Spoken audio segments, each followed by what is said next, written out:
Hey everyone, I finally got my laptop out of the shop, so finally I can get going on recording my video blogs again. So now this edition is going to be my American League East preview. And in the American League East, it would be easy to pick the Toronto Blue Jays to win the division because on paper, with the additions of R.A. Dickey, Josh Johnson, Jose Reyes, etc., it would be easy to say they're the most talented team in the division and that they should have no trouble winning it. However, every time I think of what they added, I keep flashing back to last year's Marlins and everything they added and how everything hit the fan with them and they completely bombed. So that would be a worst case scenario for the Blue Jays, but they do have the most talent in the division. The next team that I want to preview in the American League East would be Baltimore. And they won the division last year. However, they were something like 16-2 in one-run games, and I didn't see any appreciable additions to their lineup. So one has to wonder, is the law of averages going to catch up with them? Are they going to lose those close games that they won? So based on that, it would be easy to pick them to finish somewhere in the neighborhood of 500. Also, there's the Tampa Bay Rays. The Rays have the best pitching staff in that division, if not in all of baseball. However, they really don't have anything in their lineup other than Evan Longoria. So unless another bat or two in their lineup steps up, I don't see them scoring enough runs. And even if Longoria is healthy, I don't see him seeing enough good pitches to make much of a difference. So this is a team that's going to have to win a lot of 2-1, 3-2 ball games. So again, I can see the Rays probably being around a 500 team.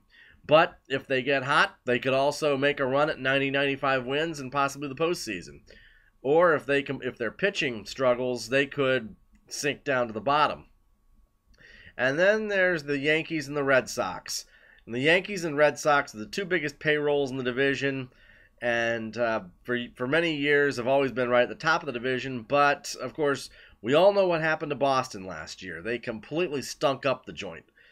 This year, I don't see them being quite as bad as they were last year, but I really don't think they have enough to challenge the top of this division. I think that Boston will do well to finish above 500.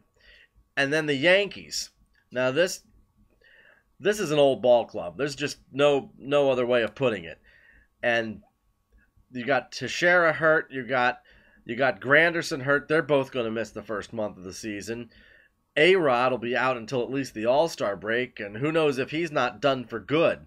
And of course, they lost Nick Swisher to a free agency. So I'm not sure this is a very good ball club. We do know they're a very old ball club. The one caveat they have going for them is they've got deep pockets, so they can always go out and spend some money to plug up a hole or two.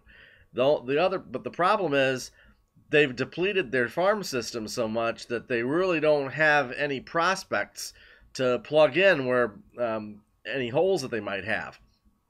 So this is a team that could go one of two ways. They could either go out and contend one last time, or they could just completely bomb and sink to the bottom of the division.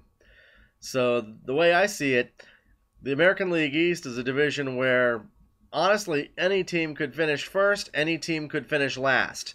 But if I had to pick, I would say Toronto in first, Tampa Bay and Baltimore probably second and third, one or the other. I think Boston will probably finish fourth, and then the Yankees last. So that's my American League East preview. Hope you like it, and stay tuned. I'll have many more baseball previews coming up in the next few days.